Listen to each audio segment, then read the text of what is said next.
All right, I guess we can get started. Good afternoon, everybody, and welcome to Mock COP's second speaker panel. We're going to be talking to 6 more of our wonderful panelists today.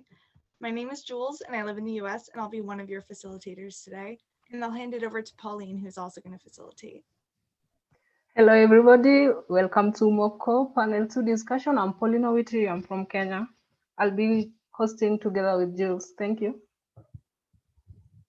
And then before we get started, we're just going to have all of our panelists introduce themselves. Elizabeth, do you want to start? Yeah, sure.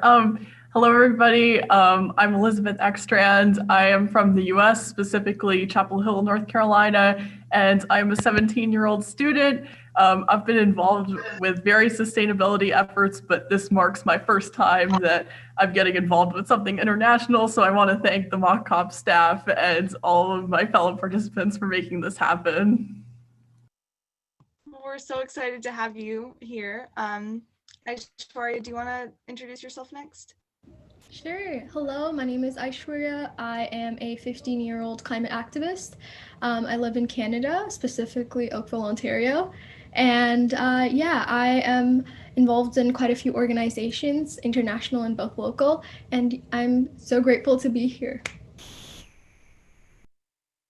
Amazing. Emmanuel, do you want to go next? Sure. Thank you for this opportunity to be part of Mock COP.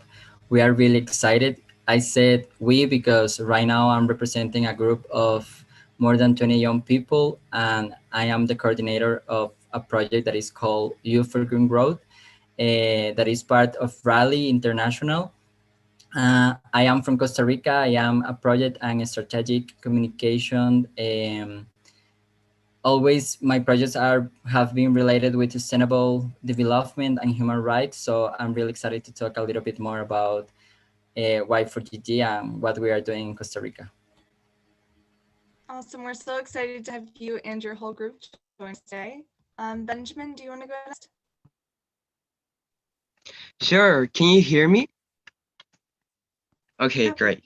So hi, I'm Benjamin Astete. I'm from Chile, and I'm the co-founder of the first social environmental youth-led organization in my town. I've been a climate justice activist for over a year now, and yeah, I'm beyond grateful for the opening of inclusive spaces for a global conversation like this one. So yeah, I hope this is an enriching discussion for all. So yeah, thank you. We're excited to have you here. Noah, do you want to go next? Sure. Hello, everyone. I'm Noah Wescombe. I'm a master's student at the University of Oxford in the law faculty, and I also run a non-profit pro bono consultancy group across the UK called 6 Degrees Oxford, which is working out of 7 Russell Group universities currently, looking at environmental and social issues through all 3 sectors of the economy. Awesome. And then Orlee, do you want to go? Yeah, hi, I'm Orlee Lauren. My pronouns are she, her. I'm a 15-year-old climate activist with gender equity as well. I'm from the US, and I'm also involved in a bunch of different organizations that are both global and national within the US. So I'm super excited for this opportunity. Thank you. Amazing. So today, now that we've gotten to know everybody, we're going to talk to all of our panelists today a little bit about their speeches, which premiered last week, and you can watch them on the Mock COP YouTube. And then before we get started, if any of you watching want to submit questions, you can head to pigeonhole.at/mockcop, and we'll answer some of those live questions at the end. So our first question goes to Orlee, and we want to know, how can this norm in developing nations be changed so women are not only used for caring for children and household tasks? Yeah, I'm really, really glad you asked. I think that's a really important question, especially in developing nations. So thank you. The first solution that came to mind is implementing equitable policy, like equitable climate policy that supports women and gives them opportunities to work and normalizes the idea that people of all genders can go to work and create change. I think that's a really good first step. So specifically, we would like policy that gives women opportunities to work, and policy that would help women support their children if they have any, whether they're at home or if they need to go to school. We need policy that supports women in whatever way that they need, or at least that supports women in the same way that men are supported. Yeah. Thank you very much on that. Our next questions go to Benjamin. I loved the Escazú agreement you talked about. Could you explain maybe to our viewers what it entails and what it is about? Okay, yeah, so I had the honor to be an ambassador of the Escazú Agreement, which is the first legally binding treaty about environmental human rights in Latin America and the Caribbean. It was negotiated back in 2018 in many nations of Latin America and the Caribbean, in the city of Escazú in Costa Rica. And this past September 26th was mark the date of the finish of the deadline to sign up this agreement, which has three fundamental pillars: access to information and access to public participation, and the most important, climate justice in environmental matters. So I've been working on activism, demanding our Latin American and especially the Chilean government to sign and ratify this agreement. Unfortunately, my country has decided to not sign the agreement, framing it as inconvenient, but yeah. That's more or less a little bit of an explanation of the agreement. Yeah, that's it. Thank you. That's really, really helpful for us to know a little bit more. As we know, MockCop is a youth-led organization and event. So our next question goes to Noah. We want to know why you think empowering young people is a good approach to sustainability. Sure. Well, of course, there are a number of different elements to sustainability and how you engage in the space as somebody who is a young person and who has different skills and different experiences to offer, and also a different awareness of what's going on in the world. We all come from different backgrounds and we all have different experiences and skills to draw upon. And a lot of that should not be underestimated, particularly when it comes to consulting on environmental issues. And that's something that 6 Degrees really prides itself on as its main mission, or at least part of its mission really is to engage young people as much as possible, in positions where they can leverage their experience and knowledge that they've gained through their education, whether that's self-education or whether that's conventional education means, to draw on experiences to actually engage actors across all different parts of the economy, and that can be very, very powerful indeed, because obviously, if certain leaders of businesses, certain leaders of local governments or non-profits are much older than us, they may not see some of the issues that we can currently see, or may not be thinking in the same manner. So just a new perspective in those issues can be immensely valuable to organizations.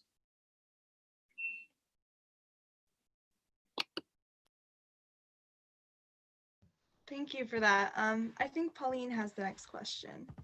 Yeah, to Elizabeth, maybe you talked about eco-anxiety. Most of the people may not be able to know what eco-anxiety is. Could you really explain it to us, and also why it's affecting the young people in the current generation? Yeah, good question. So eco-anxiety obviously can be broken down into two parts. Eco, which relates to the climate crisis, and anxiety, which most people are familiar with. Really, it can take on a lot of different forms. Like I would say there's not one way for somebody to have eco-anxiety. You can be having eco-anxiety in your bedroom, randomly on a perfectly nice day, or you can be having it after, your home got destroyed in a natural disaster. So it's a broad term, but really if you're experiencing anxiety or any mental health issue related to the climate crisis, that's what it is. And I would say it's affecting young people because now more than ever, there's an emphasis, especially in the global north where I live, but I think everywhere too, on, what does your future look like? What are you going to do? What are you going to be? And, how are you going to, attain success and all that. And then if you look at the climate science, you're like, well, I'm not going to have the same pathway as my parents and grandparents because the climate crisis is affecting us right now, and it's only going to get worse if we keep burning fossil fuels. So I would say there's a very good reason for eco-anxiety to affect every young person, especially in the most affected people in areas. And the reason that it's not more common, I would say, is because a lot of people, including young people, still don't understand just how serious the climate crisis is. I firmly believe that if everybody understood how serious it was and realized that there wasn't much action being taken, that they would develop eco-anxiety. Thank you. I think that's a really important point, and I'm glad you emphasized that eco-anxiety affects people in different ways, and it doesn't look the same for everybody. Next, we're moving to Aishwarya, who talked a lot in her speech about climate education, especially in Italy. So Aishwarya, do you think other countries will follow Italy's standardization for climate education? Okay, so I do think other countries will follow through with the standardization of climate education, but not without pressure. And this pressure can come from the general public, organizations, movements, etc. But we just need pressure because we can't just wait for it to happen. We need to lobby politicians, schools, educational boards across the country in order for climate education to be standardized, right? And as optimistic as I want to be, unfortunately, I'm sure many places across the globe will not make climate education compulsory just because they want to. It's not going to happen, right? It will only happen if we pressurize the governments and if we speak up. And like you need to speak up, like whoever's watching this right now. If we don't, it's not going to happen, and that's the sad truth. And there are already so many groups that are lobbying for climate education to be standardized across nations, which is absolutely brilliant.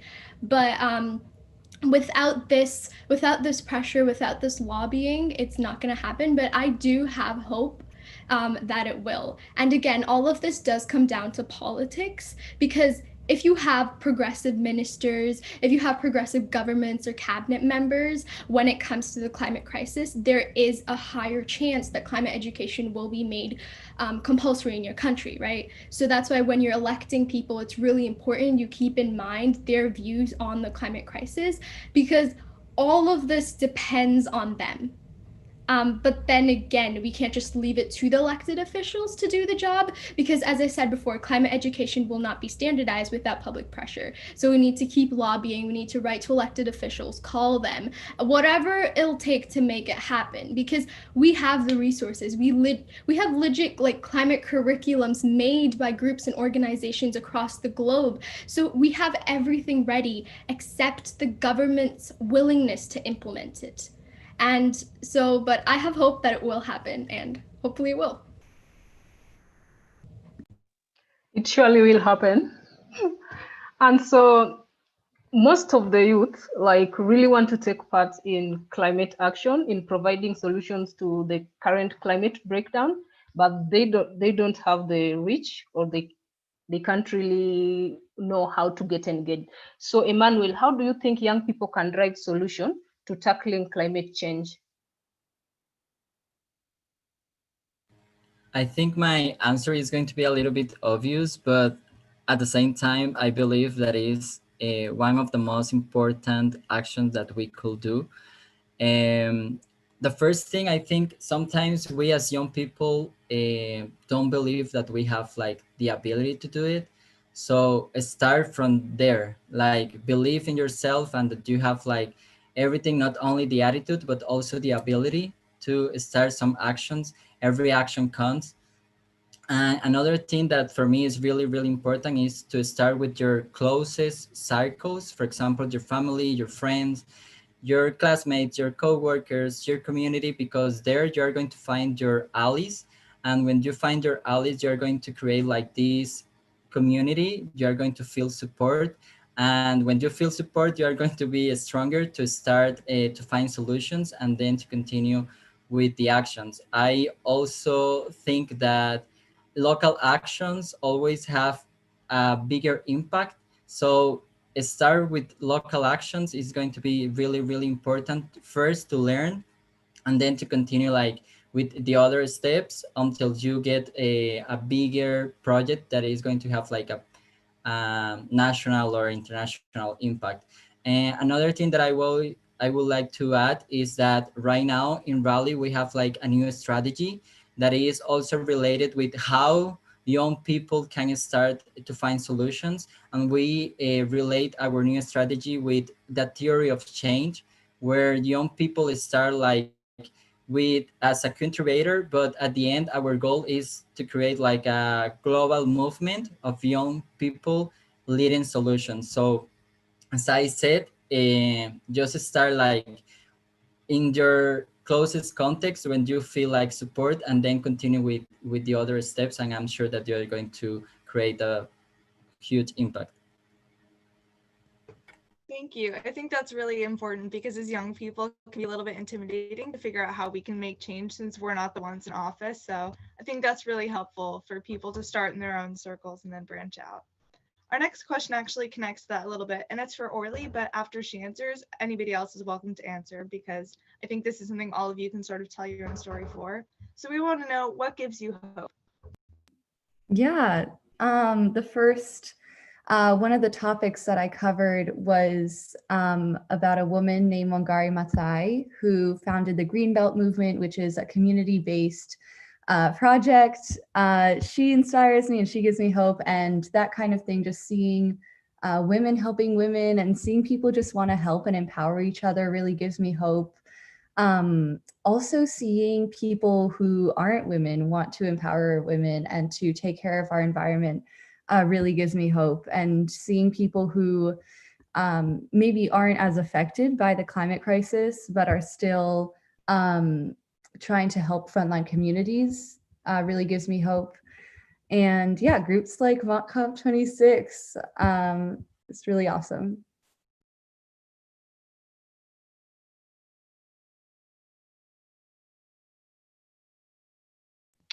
I will jump in and say that one thing that makes me quite hopeful is the ease at which it's possible. Aishwarya, I saw you smiling. Sorry, Pauline, did you want to add something to that? No. I saw Aishwarya smiling, so I thought maybe she wanted to add something. Yeah, so I was just going to say, in terms of accessing networks and having an impact as a young person, it's surprisingly easy to do that. So in terms of what the work we've been doing at 6 Degrees is, sort of engaging with local governments at the UK level has been very easy. People have been very willing to help and engage with you, whereas we thought there might be some hostility or perhaps a lack of willingness to engage because we were young people and students. So there really is a lot of respect for young people in this space. I think that will only increase over time.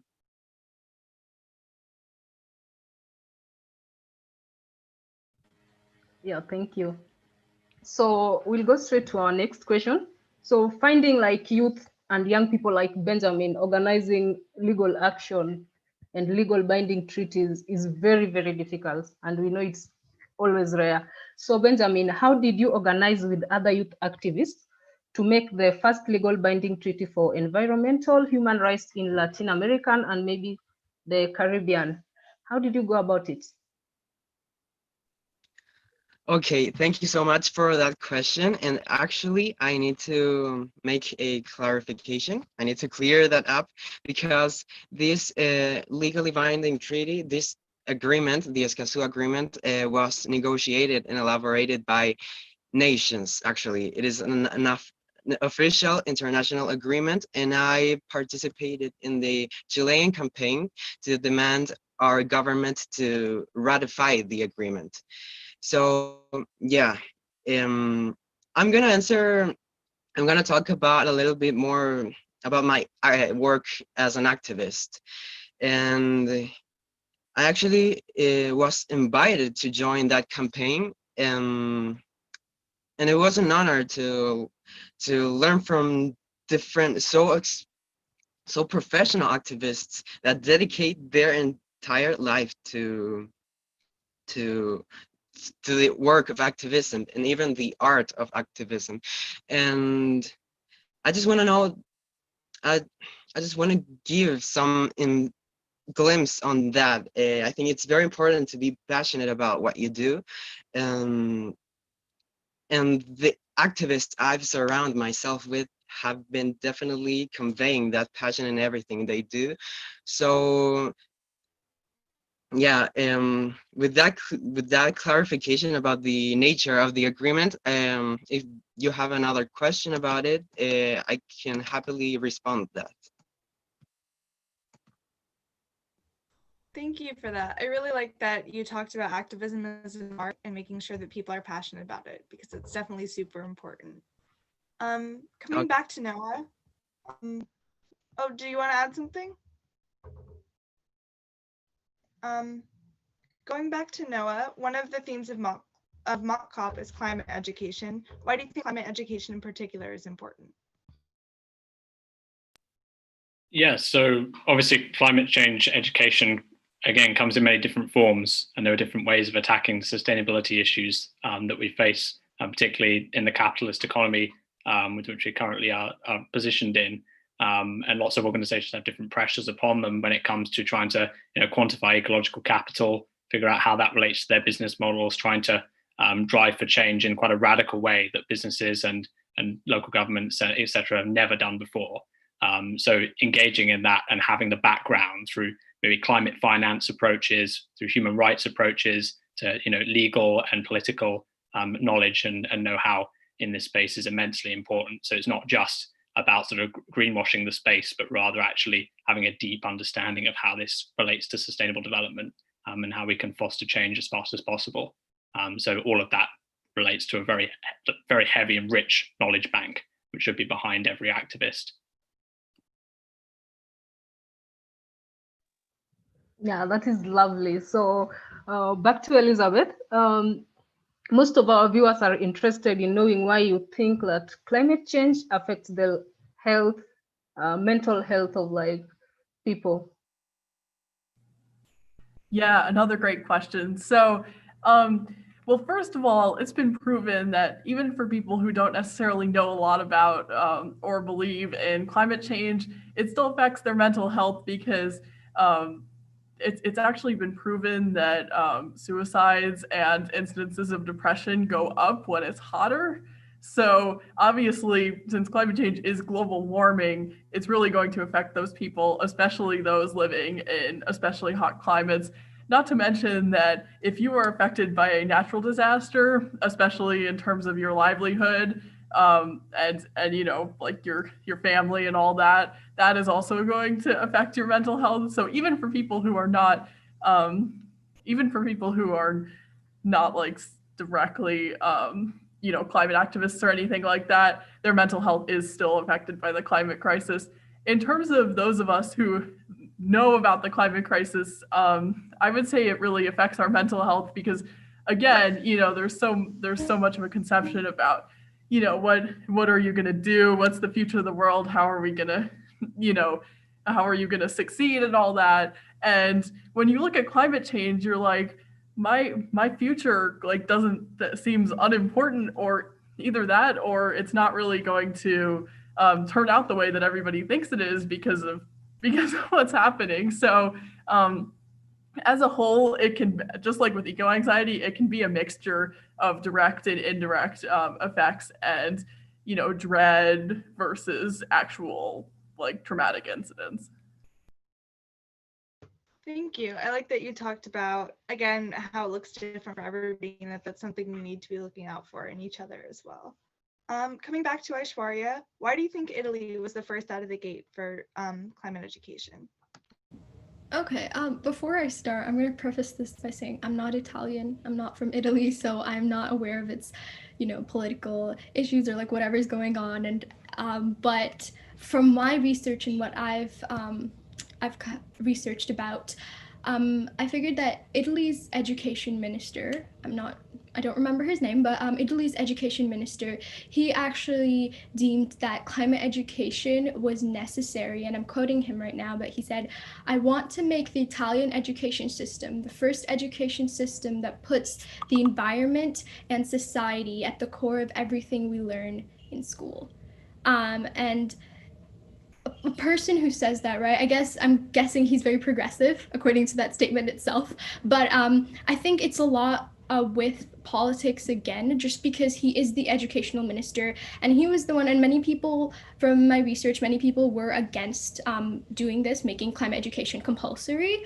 But he was like, no, I'm gonna do it. I'm the education minister. So, and he did it. And you see, obviously it's very, very necessary. It's very useful. And I think it's about that, right?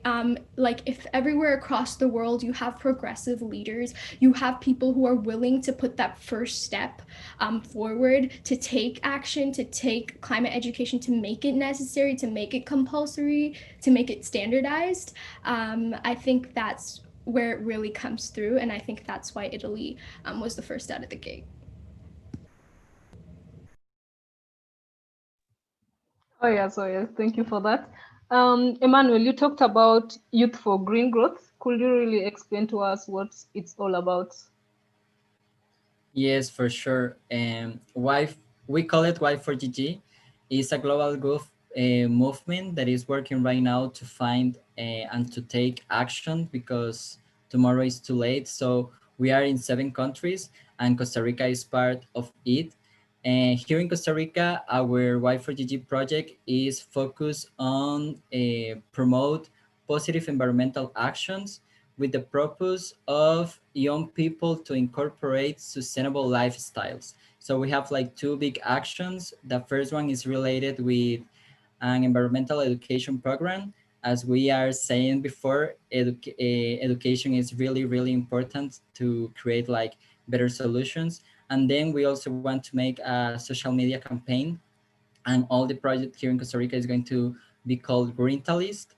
And also we are part of a global campaign that is led by Rally International, that is called Action No Excuses, that actually is going to be launched December 1st. So if you want to learn a little bit more about everything that is happening in these 7 countries, follow Rally International and follow Rally Costa Rica also, and you could find like more information about it. But yes, it's related to find actions right now, because tomorrow is too late and it's a global movement. So we are really excited that we are going to start with all the actions and to get involved more and more young people. Thank you. We're definitely behind you on that. We're excited to see what you guys have planned for the future. Moving back to Orlee, our next question for you is, do you think our government has a role to play in those overseas affected by climate change and gender inequality? Sure. Yeah. So I'd like to start by saying I'm from the US. So I'll talk about the US government because I know the most about that. So what I know is that as a country, we spend more money on oppressive systems like the incarceration system, policing, the military. We spend more money on those systems than on foreign aid.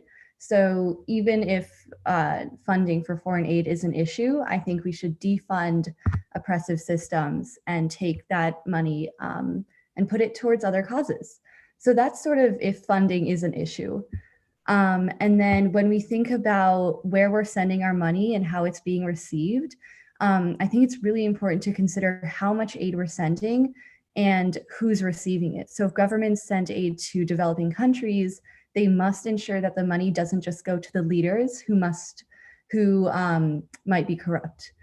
The money should go to residents who are in need of help. And it's also important to communicate transparently with the people who are receiving aid so that they don't have like an inaccurate impression of what's going on. Thank you very much. So in rare occasion, like we do see youth like not taking part in actions such as treaty, like the one Escazú. So Benjamin, do you have any advice for MOCOP delegates on lobbying for similar treaties in their region, or anything you really want to tell them concerning lobbying for treaties in their region, and maybe how they could take part and just encourage them in general?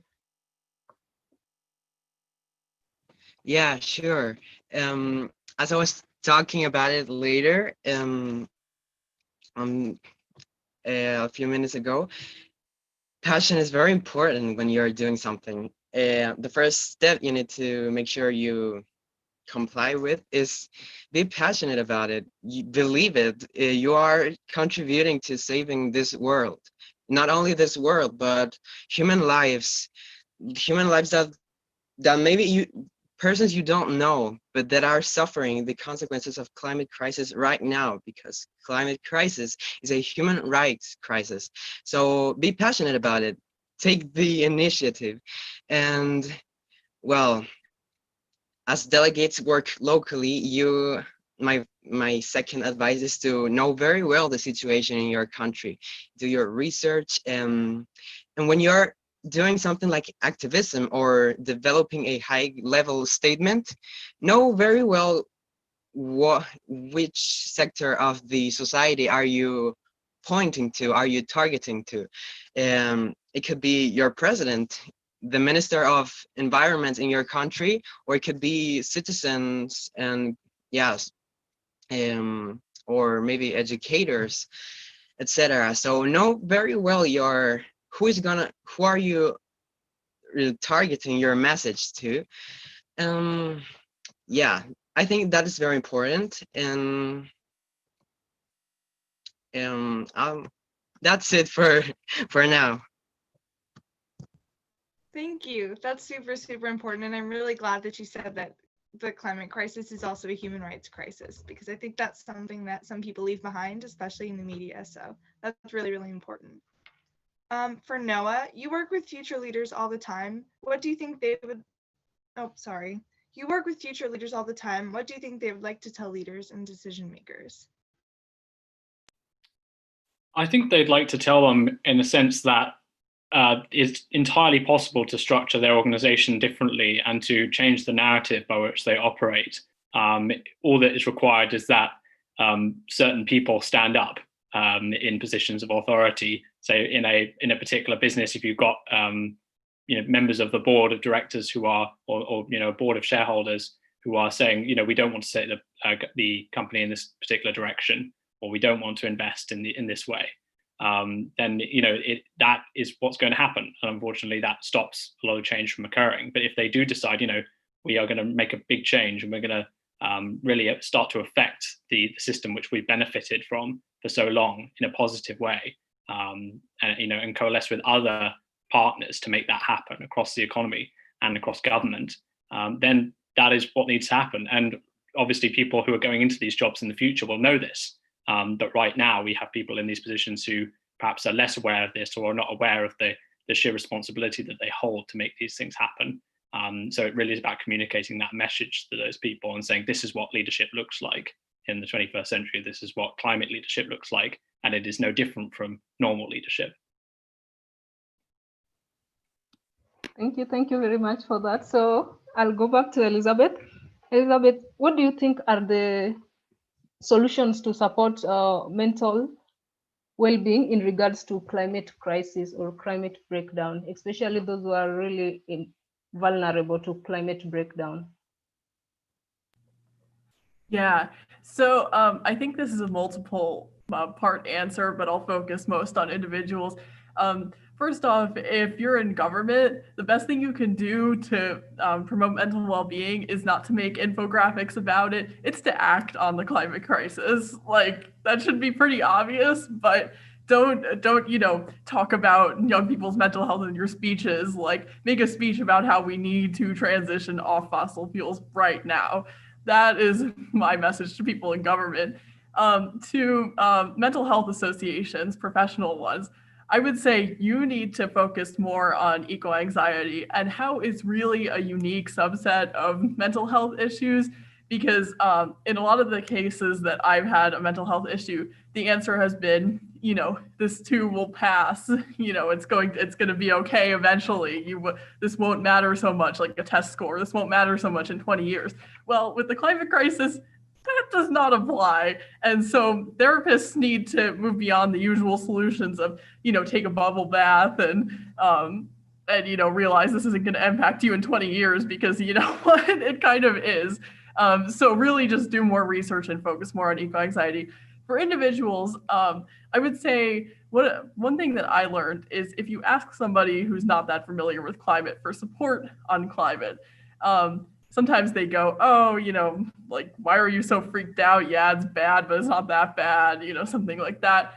One of the best things you can do is, rather than just asking someone for support, explain to them why you're feeling this way and educate them on climate and get them passionate about climate. So that way they're both able to help you and able to take action themselves.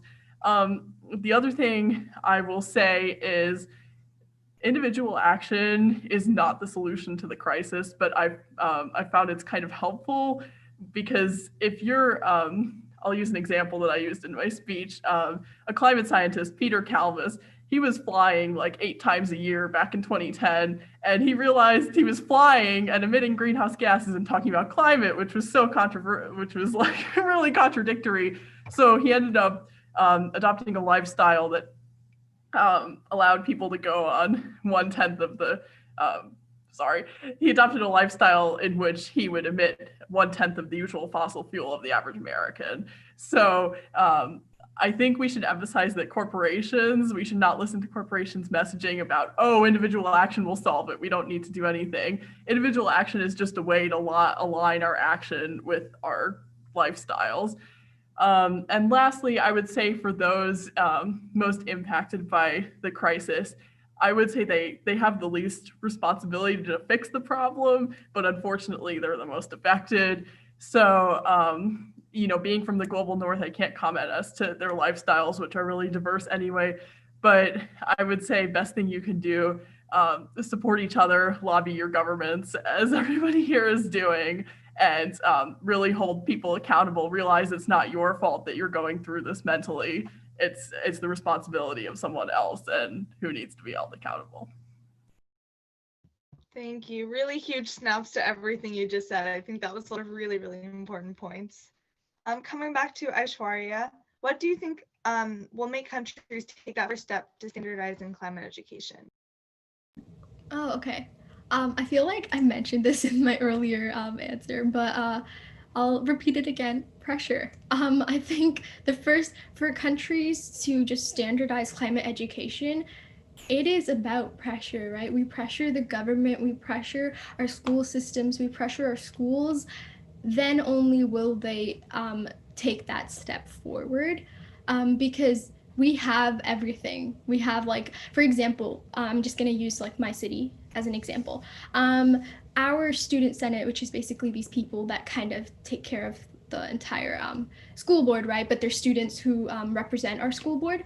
So they were really passionate about climate change, and they wanted our school board to declare a climate emergency and take some action or something like that. So, and they put out this entire, they lobbied our school board officials, and they made this whole statement and everything, and it really only took just a few conversations. Obviously they put a lot of effort into these statements, they put a ton of work, right? But it took just a few conversations. It took them getting people to support this statement for my school board to declare a climate emergency, and my school board actually did declare a climate emergency, which is amazing.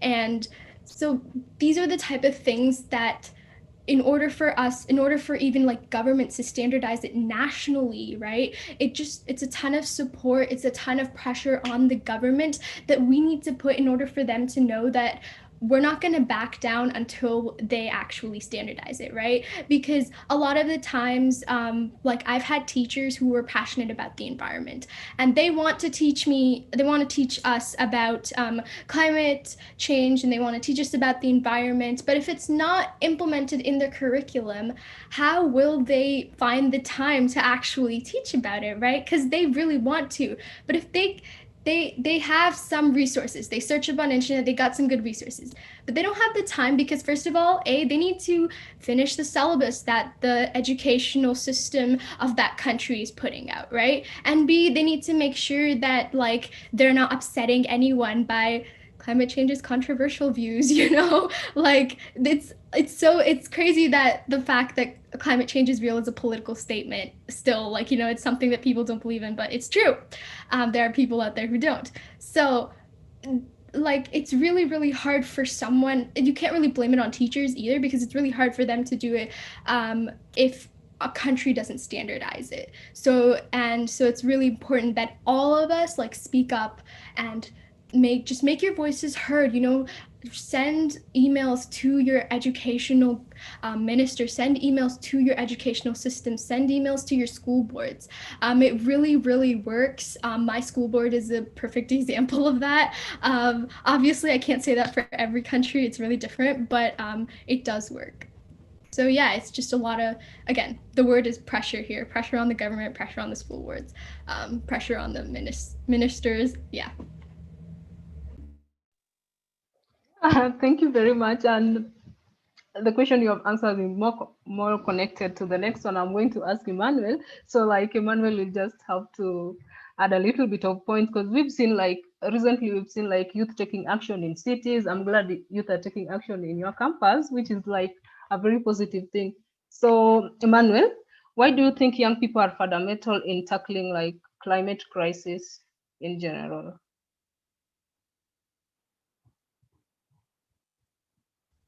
We might have lost Emmanuel. I think he popped out. I'm not sure. Oh, it's okay. Aishwarya, you could add more points on that, the importance of youth taking climate action. Sure, definitely. For me, like I am 15, so I am definitely a part of the youth. And I think for youth to take climate action, it's so important because it is our future, right? It's like our future at stake here. If we're not gonna be the ones who speak up, who is, right? Like if it's not just our future, it's also our present. For example, I can say my future is at stake, but for many people who are the most affected by the climate crisis, even though they haven't even contributed, their countries contribute the least towards the climate crisis, right? But they are being affected now. So it's not just your future you're fighting for, but it's also so many people's present and their lives. Emmanuel is here, so I guess I'll pass it on to him now. Thank you very much on that. Go ahead, Emmanuel. Yes, I think the question was why young people are important and fundamental for climate crisis, right? Exactly.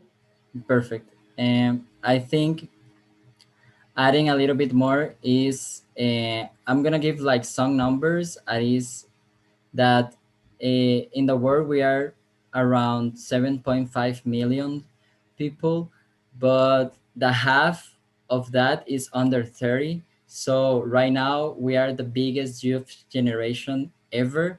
And for example, here in Costa Rica, young people represent 40% of the population. So as you can see around the world, we represent like a huge amount of the populations. And I think not only because of their representation, but also because young people have like different characteristics that are really important for tackling climate crisis. For example, most of the time we work looking for inclusion and collaboration, and we also know how to use technology and innovation. So I think that 4 points are going to help a lot to find like better solutions and to put a little bit of innovation. But the most important, I think, young people and making sure that no one is left behind. So young people right now is fundamental to continue like this work with climate change with all of this.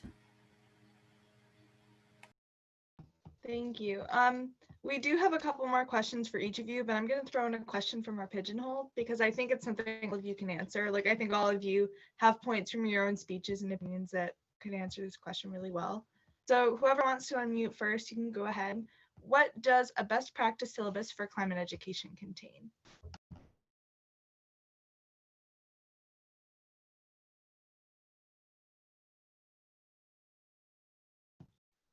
And anybody's free to answer this if you have something you want to add. I think plenty of resource economics, actually, just an introduction to those sorts of processes it will also help to engage people who perhaps don't like mathematics or don't like certain areas of their curriculum because they don't see why they're applicable, and then go, oh, actually, I can work harder at this particular area of the curriculum that I didn't enjoy before because I see a direct applicability for this that I can apply to actually solve real problems that are affecting the global south, that are affecting global agriculture, food systems, water resource problems, all of this. So if you can see that applicability built into the curriculum and what you can actually do about it, as well as interdisciplinary approaches, if we're talking how economics and politics intersects in the real world, or we're talking about how can engineering solve a lot of issues that we're trying to resolve, that is really important to see at a very early age, I think. And if I'd seen it sooner, I think perhaps I would have acted sooner in certain manners, or perhaps would have approached certain issues in education slightly differently. So having that presence is really important. I can't emphasize it enough. I think I'm going to give an example because right now we are building this environmental education program. So our idea is first to start with awareness related with biodiversity and water and this kind of resources that are really important for us.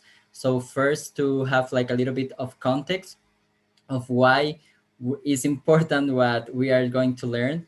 And then we want to continue with management, like waste management. So to learn a little better about not only recycling, but also related with composting and all this kind of thing that we can do to reduce our waste. And then I think also that is really, really important in sustainable lifestyles. So how we can have a lifestyle that is more sustainable and that is going to help a little bit more to make less impact in the environment.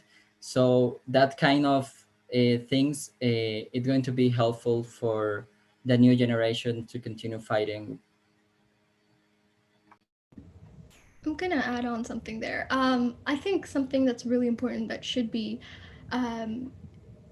implemented and involved in a good climate syllabus would be the intersectionalities of climate change. So like how it affects race issues, how it affects society issues, how it affects status, how it affects gender issues, right? How it affects the LGBT community. There's so many things that come into place when you talk about climate change. And often at times when people think about climate change, they just think, oh, the earth is warming, it's fine. I like hot weather, and that's because people are not aware, right? And I've seen it, I've had in middle school, I still remember this. In middle school, there were tons and tons of people who used to litter all the time, everywhere across my school. And I would go around collecting trash because I don't know, I was the kid, I was that type of kid. And then they would be like, why are you doing it? It doesn't matter. And I would try to explain, but they didn't understand. And that's because they were never taught that growing up, right? And fortunately, I remember I had a first grade teacher who used to teach us a lot about the environment, right? So it's so important that at a young age itself, as Emmanuel said, we really have to bring in nature. We have to bring in nature, but also talk about its intersectionalities, how it affects me because I'm a person of color and I'm a woman, right? How it may affect indigenous peoples who are always and have been on the front lines of the climate movement. And such things will really, really bring it into perspective that it's not just science you have to believe in, but it's rather human rights. There's just so much to unpack there. So yeah, I think those are some things that really, really need to be implemented in a good climate syllabus.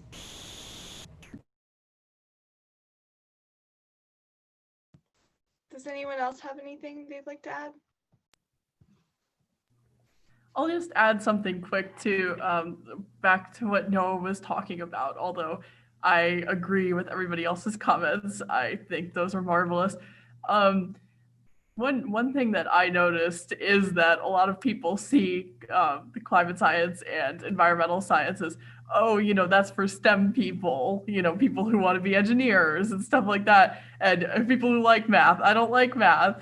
And we have to realize, this isn't differential equations. This is something that affects every single person on the planet. So I think a great way to integrate that is to bring it into the other subjects. Like personally, I didn't start doing this in school, but recently I took up a fiction project where climate is the main theme. And I would say that was a great way to bring, the science of climate change into the arts. And even same with like something like physical education, which you would think, oh, that's not science or whatever. But in reality, you can talk about, hey, this is how it's good. This is how the climate crisis will affect soccer teams, and athletes going forward. So, or even just this is how it'll affect people getting exercise and eating healthy because of agricultural problems. So I think there's a lot of ways to bring it into each subject. Thank you very much on that. Anybody can answer this, but I thought Benjamin was working on climate justice. He said he was working on climate justice. So Benjamin, if you could take this head on, what changes do you want to aid to help deliver climate justice? I'm sorry, can you please repeat the question? What changes do you want to aid to help deliver climate justice? Okay, so in my activism work, I want to confront, maybe I want to face politicians directly. So yeah, I think it's very important for youth to be not only considered in climate justice and national's agenda and public policy, not only to our voice to be considered, but we need as youth to be participants and even protagonists of change. We need to be the protagonist of new ways of addressing climate justice, sustainability. We need to be participants, active participants in that, and our governments need to give to reserve for ourselves as a sector, as an important sector of society. And we're talking about our future. So I will say that I'm fighting, and me and my peers are fighting for us to for our voice not only to be considered, but for ourselves to have a vote, to have a right to evaluate the changes that are going to be made in our countries, in our sectors, in our regions. So that would be my message, not only to be spectators that are considered in change, be the protagonists. Thank you. I really love how you phrase that around being the protagonist. That's like a viewpoint that I haven't heard before, but I think that's really interesting and really important. Our next question is for Orlee. What role do the developing nations like Kenya have to play, if any, in addressing the issues you talked about in your speech? Yeah, thank you for asking. I think that so many developing nations have a significant role to play in advancing gender equity. So within Kenya, and I said this in my speech, I think the government needs to provide women with the same resources that men have, because if people of all genders have access to the same resources, they will see growth in so many areas. So an example of that, and I think I mentioned this in my speech, was that across the world, women produce 60 to 80% of food in lower income countries, but often they have less access to resources than the men in those same areas. And these resources include land rights, training, tools, technology, capital, and credit. So if people of all genders had access to the same resources, they would see a 20 to 30% increase in food production on the same land. And that's just on the area of food production. The government should provide healthcare and education and so many other topics that were also covered in all of these wonderful speeches: mental health, education, access to more resources, so much stuff, so that people of all genders can be equally prepared and educated to combat the climate crisis. Thank you. Big snaps to all of that. I think we might have lost Pauline, so I'll just keep asking questions and hopefully she'll come back. Our next one is for Noah.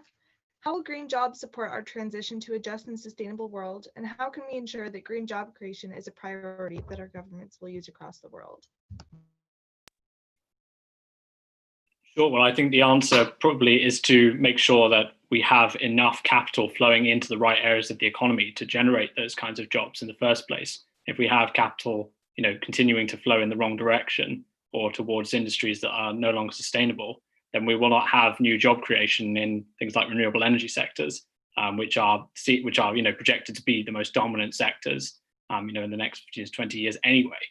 That's where the jobs will be coming from. But for people to embrace that can sometimes be quite difficult, it seems, in terms of trying to figure out what that status quo would look like and how people need to shift their investment approaches, how they need to shift their educational approaches and upskilling to get people into those jobs. So it remains to be seen how government action can enable this. I think that a big part of this is a kind of form of a green deal, as it were. Maybe not a Green New Deal, because I'm always hesitant to say it's new because these ideas have been around for so long. And there's so much common sense involved in a lot of this process. It's not even that radical. It's just suggesting that we take a sustainable economics approach to a lot of the ways in which we value labor and which we approach education and skills. So all of this can be achieved by government, I'm absolutely confident, and supported by the sector. Great, thank you so much. Our next question is for Elizabeth. Do you have any advice for the delegates of Mock COP on how they can not only support themselves, but also each other when fighting for climate justice? Yeah, I appreciate that question because that was one of the largest messages I wanted to get across in my speech. One thing that I was thinking about last night is that in terms of mental health, we currently have a culture of, I'm going to call it check-in culture, where it's basically like, oh, is this person in immediate danger? Are they going to do something to themselves or others? And it is really, really important to focus on that. Don't get me wrong. But I think we also need to develop an acknowledgement culture where, we're not going to ask the question, are you okay? And then get a yes or no, because as long as the climate crisis is going on and we are not doing anything about it, I answer that I'm okay all the time, but I'm really not, because I'm not okay with the lack of action on this crisis, and I don't think anybody here is either. So one thing that I think would be really fantastic is for people to just acknowledge each other, the fact that we're all in this together, but we're not all in the same boat necessarily. And I think we need to have a good balance when it comes to listening to other people's stories. So especially for those in the most affected people in areas, we don't want to ask them, oh, share your largest trauma with me right now and pressure them into it. But we also don't want to shut them down and say, oh, this is a positive conversation about climate solutions. Don't talk about your experiences. And I've seen both of those happen in activist spaces, and I just do not like that at all. The one last thing I'll mention about that specifically is there's a culture around trauma, especially those from those areas, that's sort of linked to white saviorism, where, oh, we can hear people's trauma from most affected people in areas, and then we feel so much compassion for them. We're so fortunate and they're not. And we need to cut that out like right now, because that is not going to help us solve the climate crisis. What we need to do is be open to what people are willing to tell us, but also to what they're not willing to tell us, and get the message from that this person might be going through a lot. They don't necessarily want to share it, but we have to support them anyway. Just check. I just said I was just against checking in with them, but checking in with them in a way that's not just like, are you okay? Yes, no. More like, is there anything you want to share with me? And, anything you want to do with me in the meantime while you're going through this. Thank you for that. That's also very, very important. Our next question is for Aishwarya. Do you think teachers have the necessary resources to teach about climate change? Ooh, okay. I think the resources are available through groups and organizations that have already made like climate curriculums itself. And I think the part where it comes to teachers, so like that gap between getting those resources to teachers is what we really need to cover. Because often at times we have all of these resources, but and like I'm not saying the groups and organizations are not already reaching out to teachers, because I'm part of a few organizations that we are doing that. You know, we have climate curriculums and we reach out to schools and teachers and try to implement it, but it's really, really classroom based, right? And that's because we're not able to get these resources up to like the educational system or the educational board in which those teachers are in. And obviously, like starting small is great. At least getting the word out in their classroom is amazing. So I just think that it's like often at times it's really hard for those teachers to get those resources, because again, their educational system, if they live in a place that does not even touch on, maybe they touch on climate change like in a geography chapter, in a science chapter, but they don't have like a whole unit, or they don't have a whole subject for climate education. It's really hard for them to bring in all of these other extra resources, right, into their classroom, because they have to follow through with the curriculum that they've already been given. So the resources are definitely there, but it's just we need to make sure that the teachers have the ability to bring those resources into the classroom. And again, that's going way up to the educational board, you know, trying to target it there, trying to make sure that they give the teachers these chances to bring in these talks, to bring in these resources that are available. Thank you very much on that. So to Emmanuel, do you think our education system are supporting young people to take climate action and finding solutions to the climate crisis? I think we still have a lot of work to do, and we still have to demand the education system to incorporate climate education for the new generation to have like better skills and knowledge. And everyone here, I think, also say before some of these things that education system is not doing like the best as they can do. And I think right now the ones that are like building this kind of spaces and these kind of platforms are the same young people that is working and creating like new spaces for climate education. So out of the system, but we have to start to demand this kind of education because it's right now it's so important to have it, and tomorrow is too late. So yes, the system right now is in depth with us.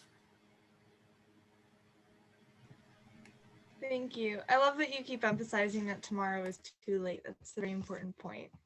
I think that was our last individual question. So now we're going to shift to some of the questions that have been coming in live. So with all of these, feel free to unmute if there's something to add. Some of them are things that you guys have already touched on, but the people that are watching want a little bit more info. So our first question that's coming live is, we all know it's really difficult to talk to climate deniers. It's an experience that a lot of us have had. So what is your advice to show the evidence of global warming and get the message across to people who don't believe in climate change?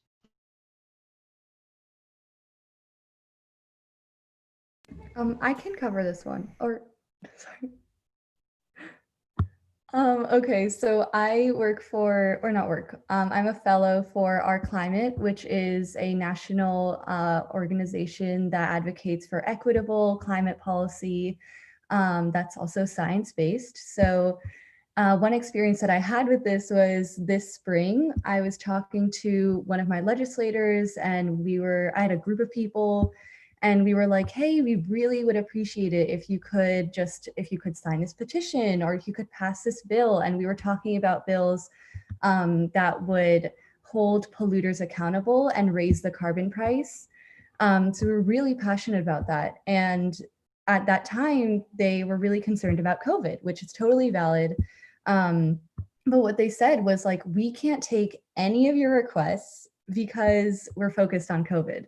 And so we were kind of like, okay, like, and so the way that we kind of convinced them in this scenario was that we connected COVID to climate. So we were advocating for a 100% renewables bill so that we could have 100% renewable energy. And we said, well, hey, if we have less polluted air and people in frontline communities are breathing less polluted air, they will be less vulnerable to COVID-19, because breathing polluted air has shown that, or has led to being more vulnerable to other illnesses. So we made that connection and we heard back from them and we got like little elements of that bill. But yeah, again, definitely emphasizing putting pressure on your legislators because they're there to represent you. Yeah.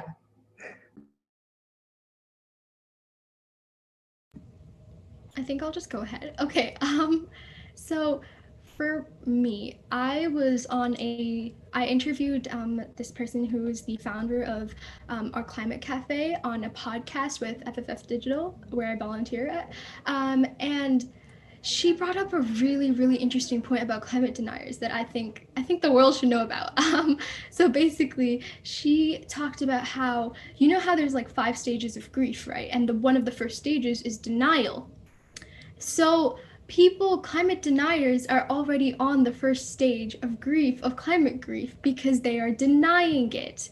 Does that make sense? Like, so we all are trying to, obviously the climate crisis is something like, as much as we are activists, it affects all of us mentally, right? As Elizabeth was like, she's perfectly talking about all of this, right? And so even climate deniers, it's something that is so like, their future is going to be ruined, right? So to think that my future is going to be ruined, I don't want to believe in that. So I'm denying the fact that climate crisis exists. So it's like, it's a really unique perspective to look at climate deniers, but I think it's definitely needed, you know, try to look at them as people who are denying it, because it's this whole, your whole existence is dependent on the climate crisis, right? And if we have climate action, then only will we have a future. We won't have one otherwise. So like, try to look at climate deniers in that sense and try to connect with them by saying, if you take action, you will have a future, you know, just like really connecting with them on more of an emotional level, because often at times, like, especially with people who are like aggressive climate deniers, right? Statistics don't really work. They work for people who are willing to sit and listen, but for people who are not, statistics are like, I don't care about statistics. They don't believe in science, right? So it's really, really important to look at them in this angle and try to connect with them on a more emotional level. I would totally agree with that. That I think that's a really important approach to take, this denial, fitting denial into psychology. That could be really important for how we approach this politically as well, I think. You know, when we're questioning why do people vote a certain way and vote certain people into power, you know, in major places in the world, that answer may be in their stages of economic grief or stages of political grief, whereby they think certain things are in their interests and therefore they vote in this way because they can't accept that, you know, perhaps they've been left behind and they have a certain process that they have to get through in approaching that grief themselves before they can accept the wider sort of climate grief.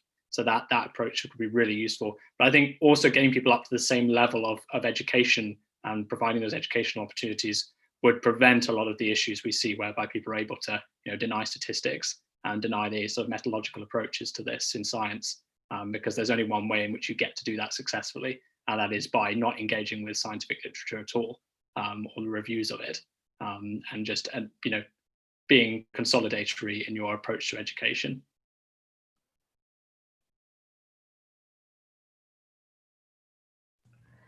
Great. So still on climate, did somebody need to talk? Anyone who wanted to add something? No, I didn't need to, sorry. That was me.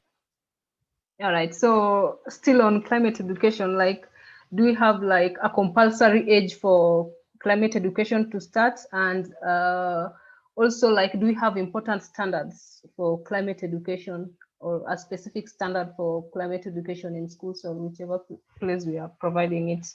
Anybody can answer this? I can go ahead. Okay, so for me, I think start at the age when they start school. I mean, it's really not that hard to talk about nature, to talk about plants. When a child is in, like, well, in Canada, we call it junior kindergarten. That's like the first stage of school, right? So when you're in kindergarten, it's obviously kids don't understand huge statistics. They do not understand like the scientific components of climate change, and that's completely fine. You know, if you start at a small stage, like start at like try getting them to go outside, take them on nature walks, you know, try making them like just harmonize with nature.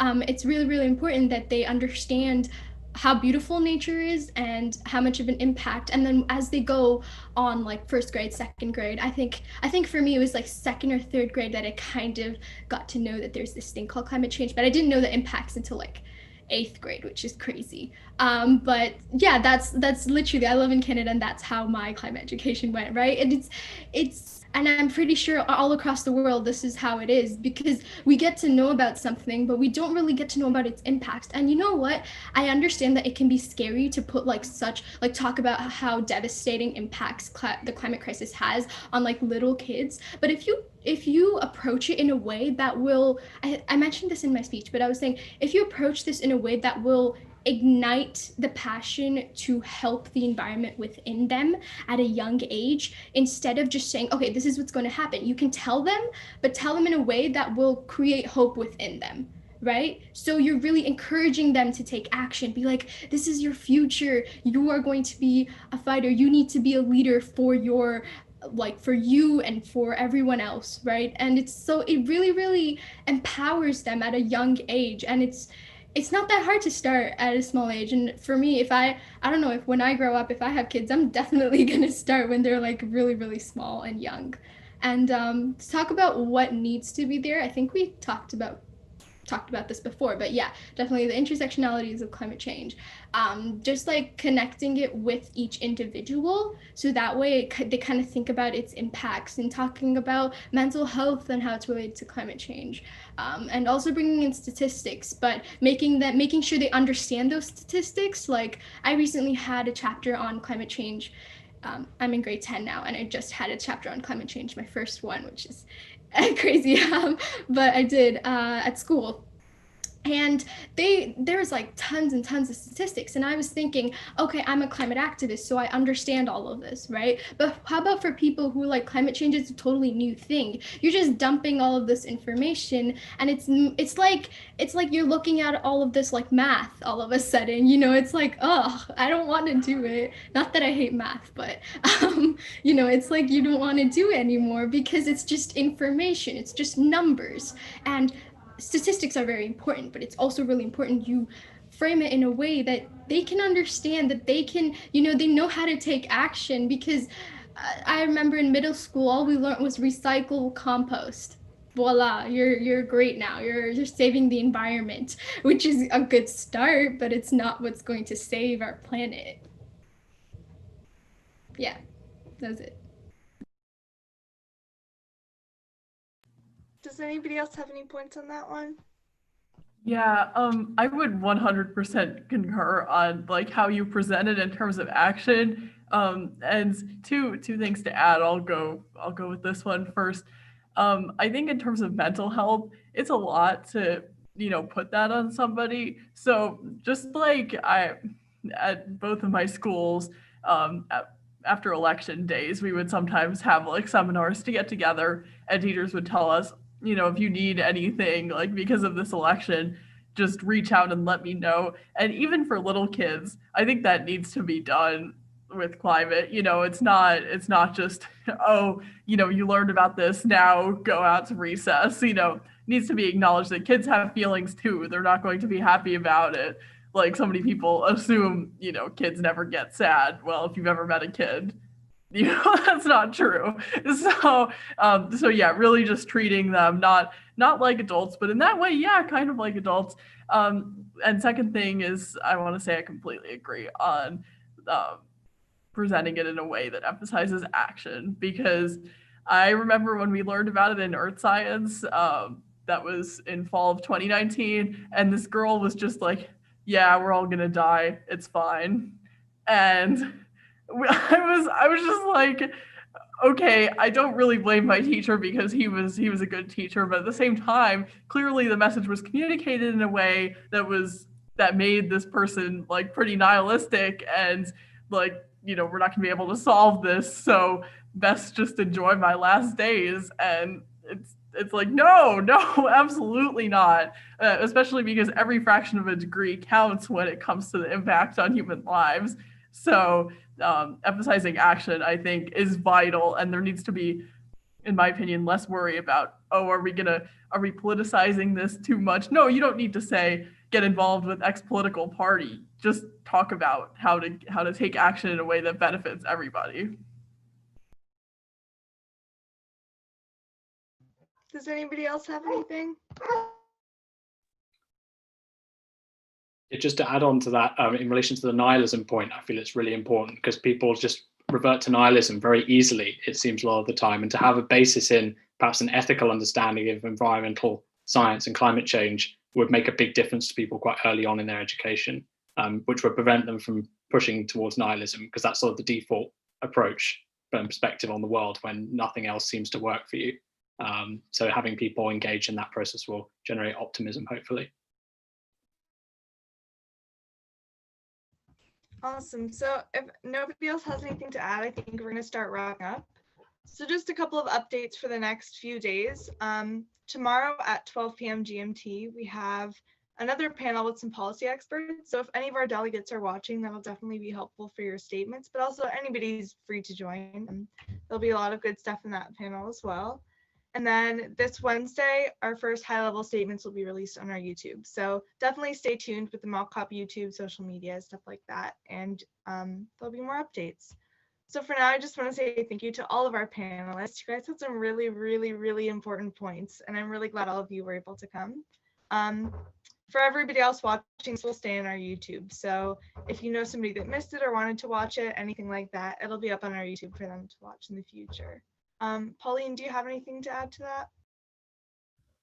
Not really. I'm just appreciating you for being our good panelist and providing us with your points. Thank you very much, and be sure to join our panel on policy discussion tomorrow at 12 GMT. Thank you very much.